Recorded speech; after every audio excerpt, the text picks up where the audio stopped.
mais de l'âtre au théâtre, il y a tout un espace où le conteur peut très bien circuler.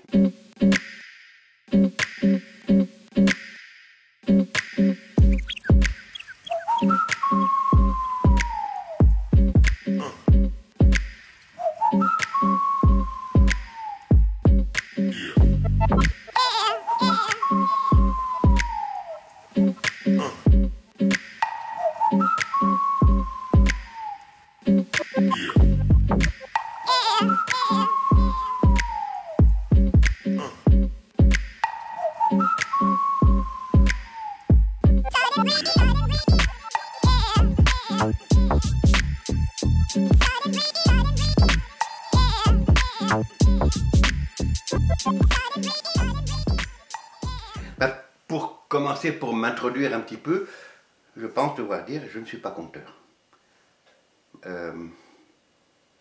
Mais j'en ai écouté. J'en ai écouté, je suis un écouteur, et à tel point que j'ai finalement devenu une oreille bavarde par rapport au conte. J'aurais envie de dire que ce qui me fait penser au conte, ce qui m'alimente par rapport à cette réflexion, c'est quand même beaucoup ma rencontre avec les conteurs. Ça, c'est important. J'en ai beaucoup rencontré de manière privilégiée, je le disais tantôt dans nos rencontres, mais c'est beaucoup avec des discussions, des échanges avec des conteurs que je vois compter sur scène, mais que je peux rencontrer aussi chez moi avec un café ou un verre, que j'ai alimenté cette réflexion-là qui est privilégiée pour un écouteur. Un écouteur n'a pas toujours, ou rarement même, l'occasion de pouvoir s'alimenter à même la source, en quelque sorte. Donc je me sens très privilégié pour ça. C'est une chose. À partir de ça, qu'est-ce qui m'intéresse du conte? Qu'est-ce qui m'intéresse du conte comme objet à observer? C'est d'une part, le mot conte pose problème de définition. Je ne sais jamais très bien ce que c'est, ce que ça veut dire. Je dirais, pour moi, le conte, c'est une forme de récit.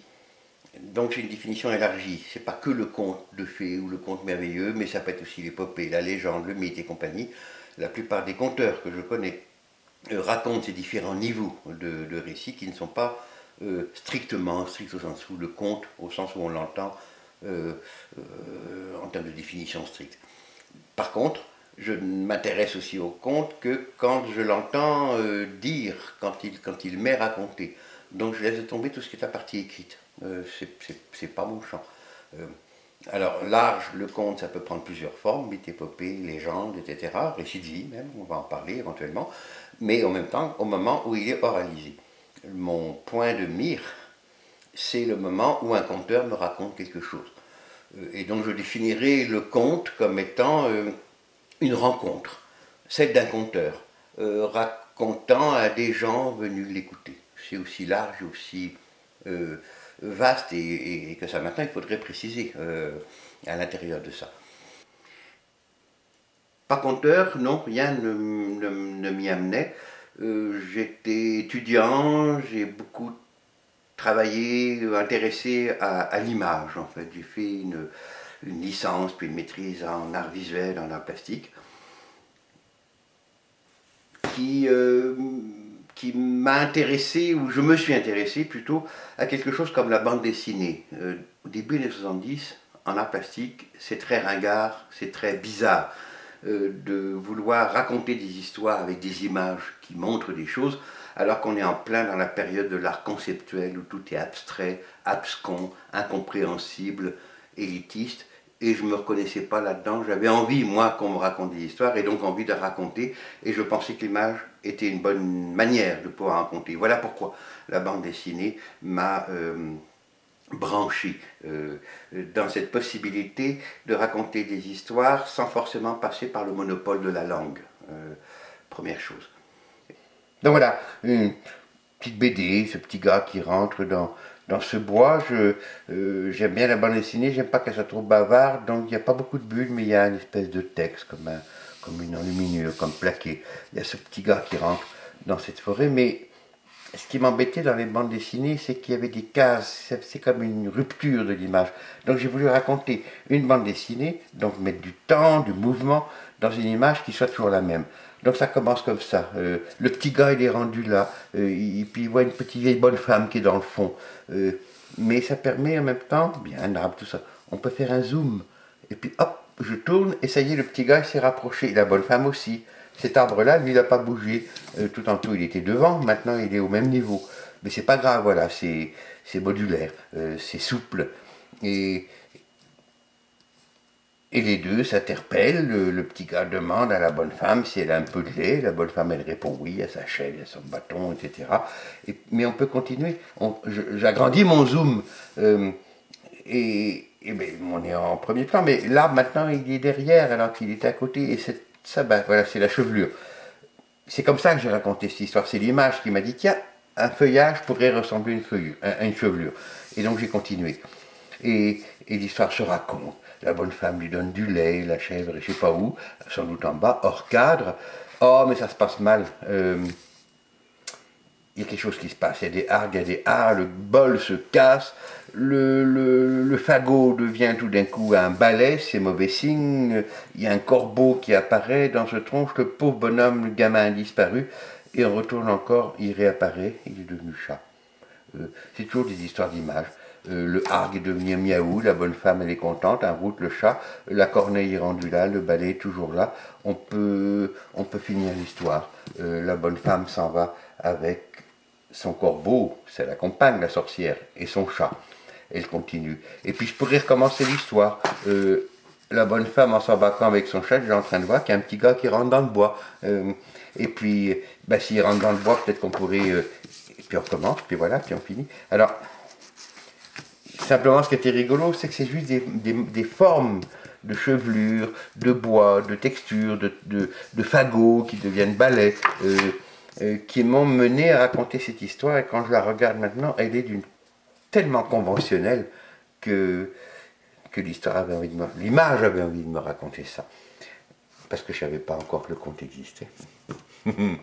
mais vous voyez, faire ça date de 1978, ah là là, c'est vieux, c'était dans ma maîtrise à l'époque.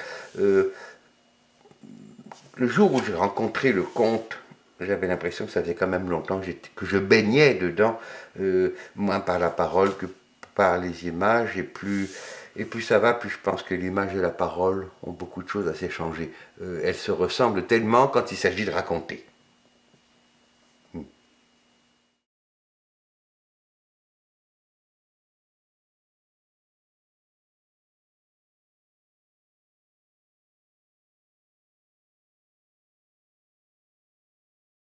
Alors un cran plus loin, qu'est-ce qui fait que ce moment est particulier et distinct?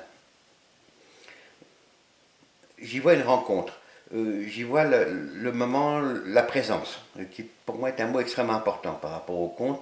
Je le disais un peu plus tôt, entre cette hypermédiatisation de nos moyens actuels qui nous permettent d'avoir des effets de présence, mais pas une présence réelle, et ce conteur qui vient jusqu'à moi, là où je suis, qui vient en chair et en os, corps et âme, tout. Il arrive. Il me fait l'honneur de cette visite incorporée. Pour moi, c'est complètement important. La présence commence comme ça. Et vient confondre sa propre présence avec la mienne, puisqu'on se rencontre.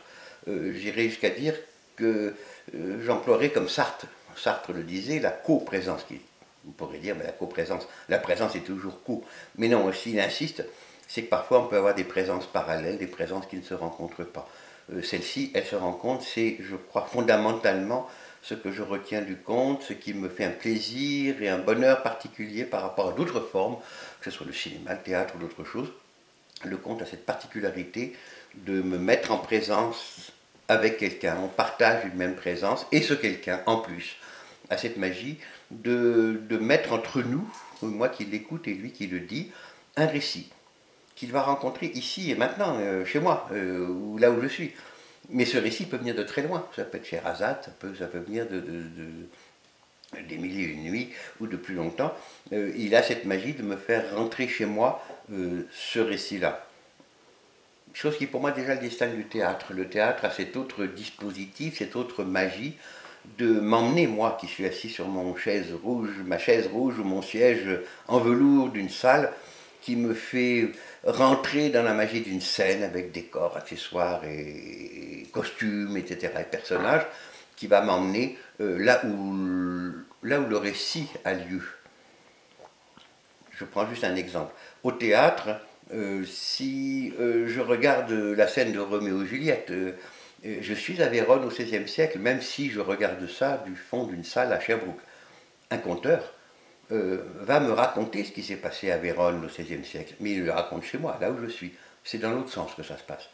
Et pour moi, c'est déjà une définition, une distinction de l'effet du conte. J'ai persévéré jusqu'au point où j'ai fait une maîtrise sur la bande dessinée, sur le langage de la bande dessinée. Maîtrise assez bien reçue pour qu'elle me mérite une bourse qui m'a amené au Canada. Et me voilà rendu au Canada. Au Canada, au Québec, à Montréal, je persiste et signe un doctorat sur la bande dessinée toujours. Mais avec une petite différence, le doctorat qui était inscrit en littérature est devenu de plus en plus un doctorat en communication. Pourquoi ? Parce qu'il m'intéressait beaucoup, que ces images auxquelles l'on pouvait penser n'étaient pas juste l'objet ou la production d'un artiste, mais devaient être aussi entendues, devaient être lues, devaient être partagées, devaient circuler. Et la communication est devenue quelque chose de très important pour moi, qu'elle soit de la langue ou de l'image, et de l'image surtout. Et voilà comment, de fil en aiguille, j'ai fini par obtenir un poste de prof en communication, ni en littérature, ni en art visuel. Et qu'en communication, je me suis intéressé à des tas de choses, bien sûr, mais la notion de mass média, c'est, je dirais pas culture populaire, parce que c'est pas le peuple qui fait les mass médias, mais grand public. À cet article-là, j'ai beaucoup travaillé sur cette notion de mass média. Et j'ai rencontré ceux qui s'en venaient, on est au début des années 90, Internet qui se pointait à l'horizon, qui devenait de plus en plus envahissant, et donc de rentrer dans un très grand projet de recherche sur ce qu'était Internet et comment ça pouvait interférer un peu dans notre culture, dans notre compréhension. Un travail auprès des enfants de 11 ans, les premiers en secondaire, ceux qu'on dirait au collège, on dirait en France. C'est-à-dire cette première génération qui n'avait pas mémoire du monde avant Internet. C'était la première qui rentrait de plein pied dans cette nouvelle façon de partager le monde. J'ai beaucoup travaillé là-dessus. Mais c'est aussi à ce moment-là, où travaillant sur Internet, ce qu'elle est devenir, tout ce que c'est devenu depuis 20 ans, que le hasard m'a fait rencontrer le conte. Et de me rendre compte qu'à ce moment-là, le conte avait aussi son mot à dire par rapport à toutes ces nouveautés qui s'en venaient, que j'ai cru comprendre dans des rencontres, que le conte offrait un peu d'immédiat à cette période, à cette culture qui devenait de plus en plus hyper médiatisée, de plus en plus lointaine, de plus en plus à distance, et que l'immédiat, la proximité du conte avait vraiment un intérêt et me semblait bienvenu. Et j'ai pensé là qu'il y avait quelque chose à poursuivre dans la compréhension, en dehors du plaisir de l'entendre, de comprendre mieux ce qu'était le conte.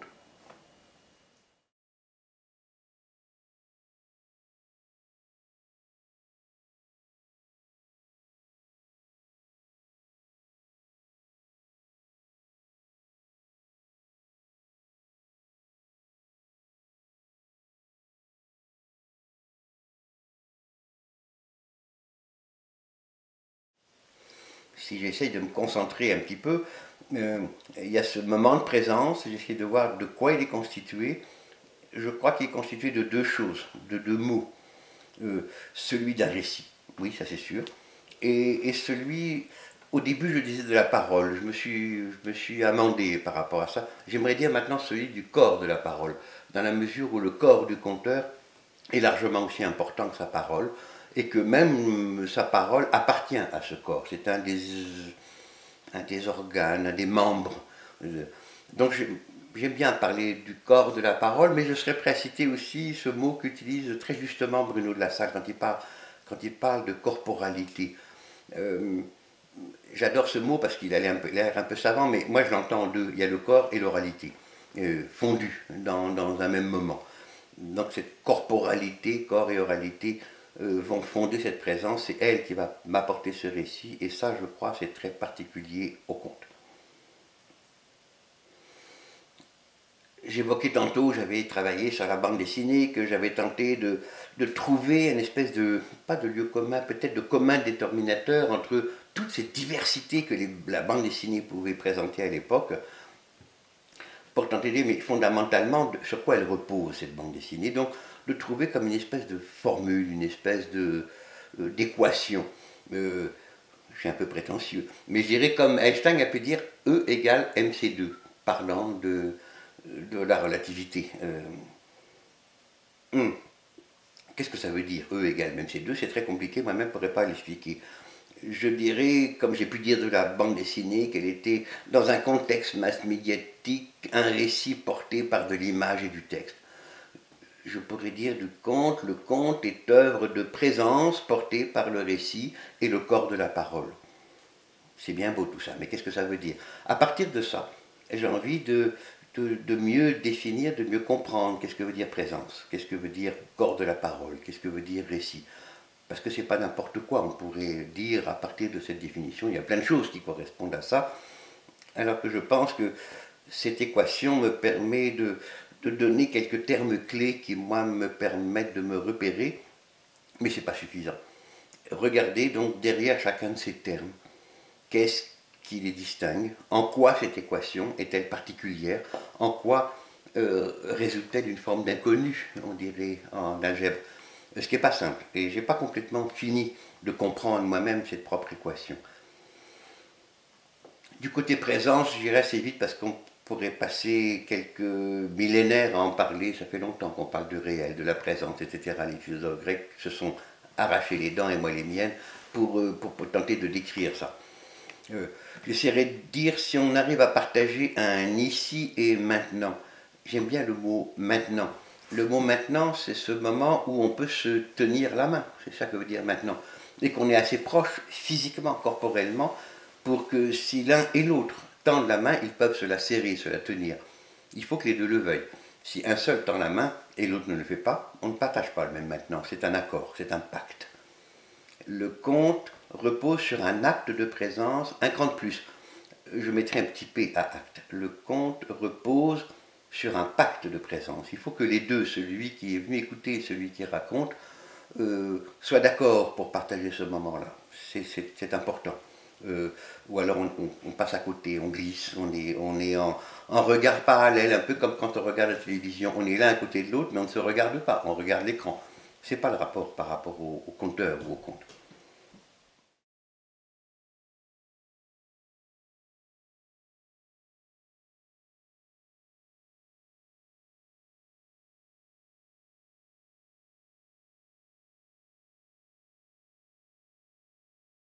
Le récit.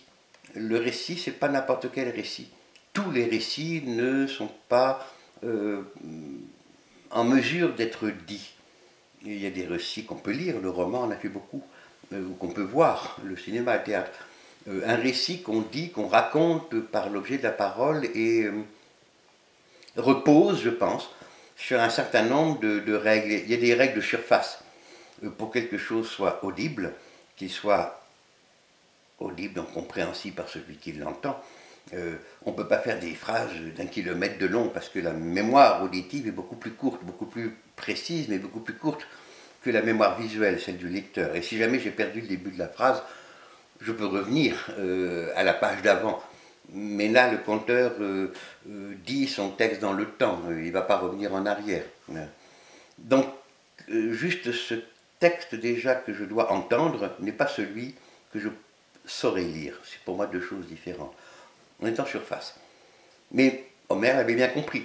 Quand Homère parlait de Achille ou de Ulysse, ces mots-là ne veulent rien dire, si ce n'est que nommer des gens qu'on peut confondre, mais il va dire Achille au pied léger, Ulysse aux mille ruses, l'aurore aux doigts de rose.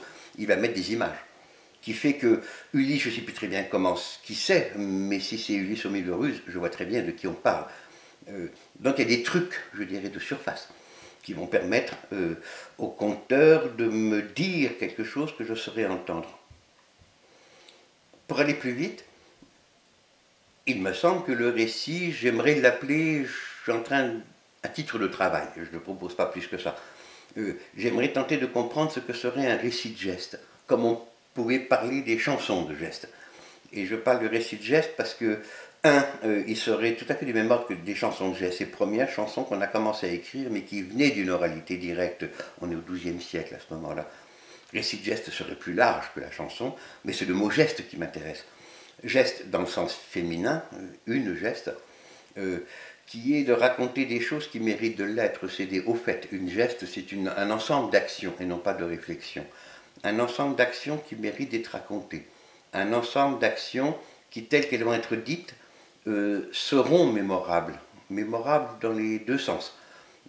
Mémorable du conteur qui a besoin quand même d'avoir mémorisé ce qu'il raconte, mais ça c'est son boulot, c'est sa job. Mais mémorable aussi pour celui qui va l'entendre, s'il veut le transmettre. Que celui qui le reçoit se souvienne de ce récit qu'on lui a raconté. Et mémorable, dans le premier sens où je l'ai entendu, on dirait mémorisable. Mais j'aime bien le mot mémorable parce que mémorable, en français, veut dire qui est digne d'être mémoré. Et je crois qu'il y a des récits qui méritent d'être entendus et dont on a envie de se souvenir, et d'autres qui sont finalement assez banals, anecdotiques, faits divers, pour qu'on puisse les oublier sans s'empêcher de dormir. C'est déjà un choix du récit du conteur par rapport à ça.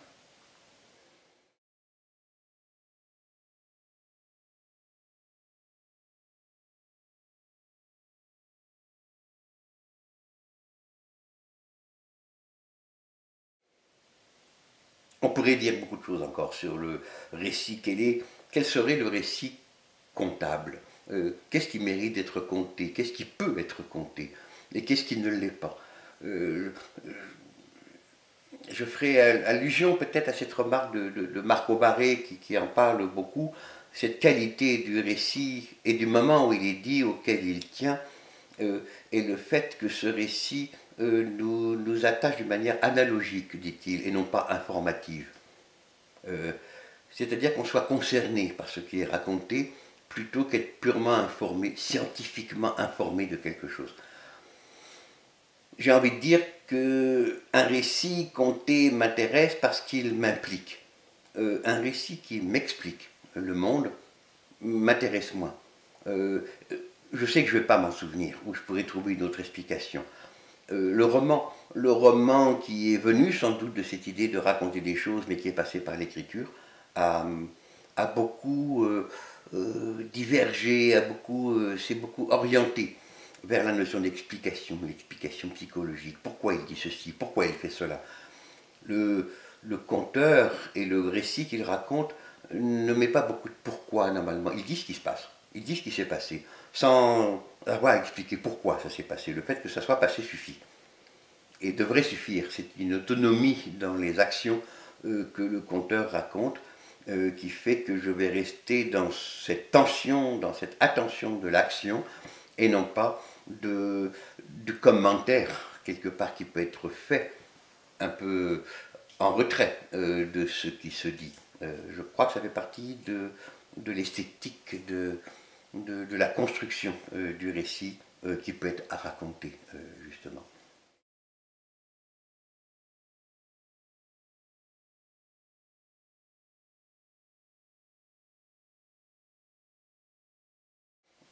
Le récit serait la matière. Maintenant, il y a la manière de raconter.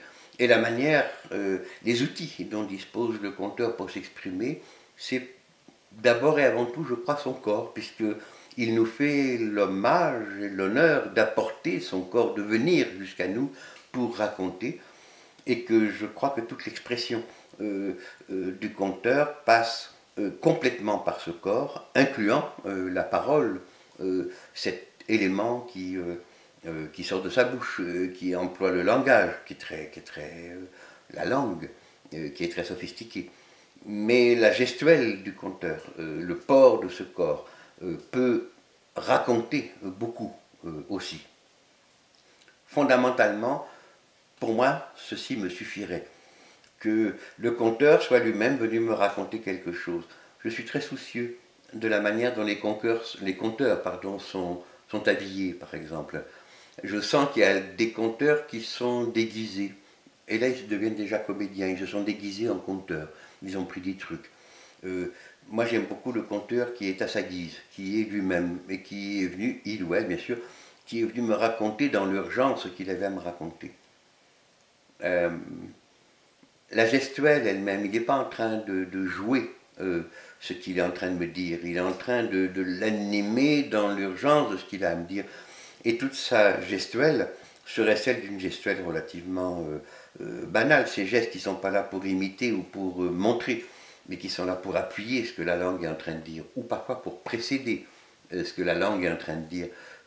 Michel Hindenock me faisait cette précision que parfois la langue est encore trop compliquée, il y a tellement d'urgence à dire les choses que les mots ne sont pas encore prêts. Alors c'est le corps qui va au devant et qui va dans l'urgence montrer ce qu'il a à raconter en attendant que la langue puisse prendre le relais, quelque chose comme ça. Présence, corps, oralité, récit, c'est beaucoup autour de ces trois thèmes que j'ai envie de tourner et de comprendre mieux en les précisant chacun dans le détail de plus en plus.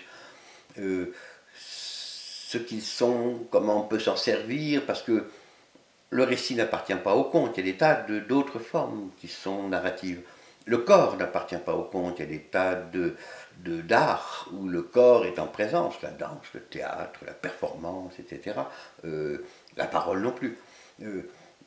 Donc autant ces éléments ne sont pas spécifiques au conte, autant la manière de les concilier, de les agencer les uns par rapport aux autres, vont faire, je crois, ce que le conte a de spécifique par rapport à d'autres formes d'expression tout à fait honorables, mais qui sont différentes et qui n'ont pas le même effet, pour moi, qui suis l'écouteur.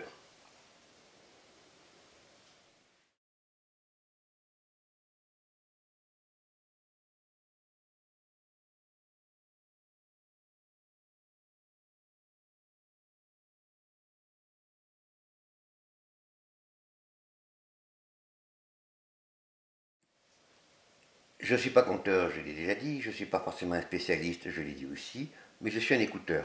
Et un écouteur qui a ses exigences. Euh, oui, prendre le temps d'aller écouter quelqu'un qui me raconte quelque chose, éventuellement même de payer ma place pour le faire, bien prêt à le faire. Mais donc, j'ai des exigences de client, on pourrait presque dire. Et donc, à quoi je m'attends quand je vais voir du conte? Qu'est-ce qui fait que mes attentes sont comblées ou qu'elles ne le sont pas?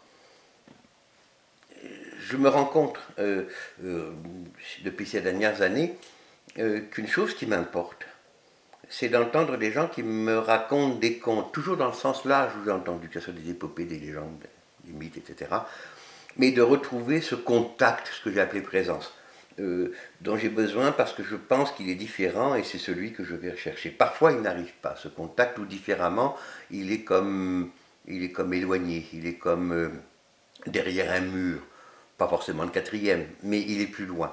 Euh, j'ai cette attente-là du conte qu'on me rejoigne de cette façon-là. Je me rends compte que ceux qui n'y arrivent pas ou qui répondent pas à ce que j'attends sont des gens qui disent faire du conte, mais qui ont comme oublié ce que tout le conte, depuis les millénaires depuis qu'il existe, avant que l'écriture n'existe, ce vieillard, disait Jocelyn Bérubé, mais plein de jouvence et plein de vitalité, parce que c'est aujourd'hui que moi je l'entends, je ne suis pas dans le passéisme, le conte traditionnel m'ennuie, les traditions du conte m'intéressent, parce que je crois qu'à partir d'elles, il y a là un héritage qu'il est tellement dommage d'oublier et de négliger, c'est à partir de cet héritage qu'on peut constituer un art complètement actuel, qui me satisfait, puisque je suis aussi dans cette même contemporanéité qui sera particulier. Et donc, je suis souvent en train d'observer, de regretter ou d'apprécier, dépendant de ce que j'entends, cet art du conte appuyé sur ce vieil héritage qu'il a été, ou de passer à autre chose, quelqu'un qui me raconte des trucs, mais pour moi ça ne rentre plus dans cette optique ou dans cette attente que je peux avoir du conte. Le, j'ai recours à Baudelaire par rapport à ça. Baudelaire, quand il évoque la vie du peintre moderne, il ne parle pas du conteur moderne, il parle du peintre moderne, mais il parle de la vie moderne. d'un artiste, le peintre. Et je crois que ce qu'il dit par rapport au peintre peut parfaitement s'appliquer au conte s'il s'agit d'art et d'artiste. Baudelaire va dire quelque chose comme la modernité, c'est le transitoire, le fugitif, le contingent, la moitié de l'art, dont l'autre moitié est l'éternel et l'immuable. Et j'aime beaucoup cette distinction que Baudelaire fait au lieu de tomber dans cette espèce d'inutile querelle complètement stérile des anciens et des modernes. Baudelaire va dire l'art est constitué en partie de choses immuables et éternelles, mais aussi, pour qu'il reste vivant, de la contingence, de l'actualité, de ce qui se passe maintenant. C'est un mélange des deux, c'est la croisée des deux qui fait que cet art-là mérite d'être vu, lu, entendu, etc. J'ai un jour proposé une table ronde qui proposait comme sujet donc constance et circonstance du conte. Et je crois que c'est des moments sur lesquels on peut se pencher, s'arrêter. Qu'est-ce qu'il y a d'éternel, non pas de figé, mais d'éternel, d'immuable, dirait Baudelaire. Qu'est-ce qu'il y a d'acquis? Quel est cet héritage de plusieurs milliers d'années dont on peut profiter, à partir duquel, avec lequel constituer une œuvre vivante, une œuvre de maintenant. Moi, je n'ai pas envie de revenir il y a 2000 ans, ça va, ou il y a 10 000 ans, on vivait dans des cavernes. Non, non, pas ça. Mais comment peut-on enrichir aujourd'hui avec tout ce qu'on a acquis depuis des millénaires, nous, l'humanité, sans avoir à réinventer la roue systématiquement? Il y aurait une forme de sagesse là-dedans. Et je crois que cette sagesse repose en partie sur le fait de ne pas oublier, de ne pas négliger, de ne pas dédaigner un héritage acquis depuis des millénaires, non pas pour rester coincé dans cet héritage, mais pour s'en servir. Le nain sur l'épaule du géant, dirait l'autre. Je crois beaucoup, et si j'insiste un peu, c'est que ce que j'entends souvent de conteurs ou de conteuses actuelles sont des gens qui veulent réinventer le genre, mais complètement, alors qu'ils inventent autre chose, que ce soit du stand-up, il y a des tas de formes qu'on peut réinventer, bien sûr, mais pourquoi ne pas se servir de cet acquis du conte? Parler du conte, c'est bien, ça a souvent été l'objet de tables rondes qui sont trouvées dans des bouquins aussi. Mike Burns m'avait intronisé le chevalier des tables rondes. Et voilà, ça donne Contemporain le conte, c'est un des premiers qu'on a fait table ronde, qu'on a fait autant à Montréal qu'à Sherbrooke, pour tenter de faire un peu le bilan sur ce qu'était le conte, au seuil de l'an 2000, quelque part, c'était ça. Un autre projet, ça, les jours sont comptés, portrait de conteur, c'était l'idée avec Daniel Bérard, qui est photographe, qui faisait des photos de conteurs en dehors des guillemets, voilà. Pas au moment où ils racontaient, mais dans leur quotidien. Et donc il y a plein d'images là-dessus. Il y a un disque qui va avec, tout ça étant édité par Planète Rebelle, qui dans ces moments-là, accompagne un disque. Le conte, témoin du temps, observateur du présent, c'est ma fille qui a fait la couverture, comme quoi ça reste en famille. Colloque qu'on avait organisé avec l'Université de Sherbrooke internationale, donc avec un tas de rencontres autour de cette question du conte maintenant, ça c'est plus récent. Et puis un des derniers, l'art du conte en 10 leçons, qui est un peu menteur, parce que finalement il n'y a pas 10 leçons, et c'est pas un livre de recettes du conte, c'est simplement des commentaires, des regards de conteurs formateurs sur la manière de... La question était comment former au conte, et finalement c'est, oui mais on forme à quoi? Et donc ça définit en partie le conte. Moi j'aime beaucoup ce livre-là, c'est un grand plaisir de l'avoir fait. C'est comme ça que j'ai envie de rechercher ce qu'est le conte, dans toutes ses propositions les plus folles. Il y a des moments où j'ai dit, voilà, je suis ailleurs. Et d'autres moments, je suis complètement dedans. Et pourtant, ce texte a été écrit. Et pourtant, il y a tous les éléments qui me feraient dire, mais ceci n'a rien à voir avec le conte. Mais je m'en fous. Moi, j'ai ressenti ça comme étant du conte. Et je crois que je peux le démontrer avec ce que j'essaye de faire. Et ce que j'essaye de faire, c'est de mettre des repères, et non pas des dogmes, pour tenter de comprendre sur quoi repose ce fameux conte, ce fameux moment où quelque chose m'est conté par quelqu'un, son expression, son récit, ce qu'il va me dire, la manière dont il est construit, le rapport même, je dirais très froidement, de l'audiovisuel. Voilà, qu'est-ce que j'ai à entendre et qu'est-ce que j'ai à voir. Et que dès qu'un conteur me raconte quelque chose, j'ai autant à voir qu'à entendre. Et ce qui me fascine, c'est de voir comment ce conteur va coordonner, va mélanger cet audiovisuel, cette présence du corps qui va bouger, soit dans le geste, soit dans le pas, soit dans la mimique, et cette parole qui va l'accompagner, puisque tout cela ne fait qu'un dans cette corporalité que j'évoquais tantôt. C'est cette association-là qui va beaucoup me fasciner, et que ce qui est dit par des mots, le corps va l'appuyer, mais parfois c'est le corps qui va dire, et la parole se tait à ce moment-là. C'est dans toute cette dramaturgie, j'aime poser ce terme-là, qu'on accorde beaucoup au théâtre, mais il existe, puisqu'il y a un corps qui dit quelque chose, on est dans une dramaturgie. Drama, le drame, ce qu'on raconte, l'action qu'on raconte. Et to urgon, urgon comme dans ergologie, dans quelle posture sommes-nous capables de pouvoir mener l'acte de raconter. Et c'est ça, pas le problème, c'est le beau défi du conteur, de se mettre dans la posture confortable, ergonomique, pour me raconter au mieux ce drame qu'il me met en représentation. C'est ce mélange-là que j'attends, cet équilibre-là. Et cet équilibre-là, on pourrait dire la même chose du théâtre. Bien oui, dramaturgie a toujours, plupart du temps, est un terme qu'on renvoie au théâtre.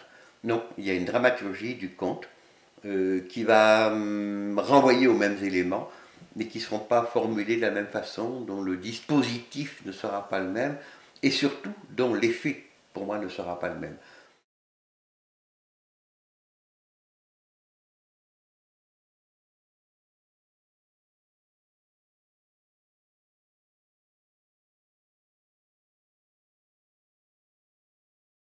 Ce grand plaisir que j'aurais eu à écouter un magnifique acte théâtral ne sera pas tout à fait du même ordre que ce magnifique plaisir que j'aurais eu d'écouter un conte. Avec des porosités, bien sûr. Le théâtre sait depuis très longtemps, Shakespeare déjà l'avait bien compris, que le théâtre, dans sa structure, sa formule, sa consistance, peut beaucoup s'inspirer de ce que le conte ou le conteur peut amener, mais vice-versa. Il n'y a pas de frontières fermées, closes et barbelées. On est dans un libre-échange à ce moment-là. C'est ce que j'attends aussi du conte et toutes ces expériences qu'on peut faire maintenant qui vont loin de l'âtre traditionnel de conteur au bord du feu. Je ne tiens pas à ce que le conteur soit au bord du feu, mais de l'âtre au théâtre, il y a tout un espace où le conteur peut très bien circuler, mais où parfois il est dans un autre univers. Je ne suis pas forcément déçu, ça ne correspond pas forcément à ce que j'attendais, et j'appellerais plus ça forcément du conte, mais il y a bien d'autres mots pour nommer une représentation, une performance de spectacle vivant. Donc il y a un cœur qu'il faut encore chercher. Je ne peux pas donner toutes les solutions, je suis dedans, mais je crois qu'il faut, qu'on doit même tenter de repérer ce qui fait fondamentalement la distinction de ce qu'on pourrait appeler le conte par rapport à d'autres formes, pas pour faire des catégories, mais pour ne pas oublier qu'elles existent, ces distinctions, et qu'on peut s'en servir, qu'on peut rénover, innover un art distinct, un art singulier, en n'oubliant pas, en n'omettant pas tout ce que déjà il a pu nous apprendre.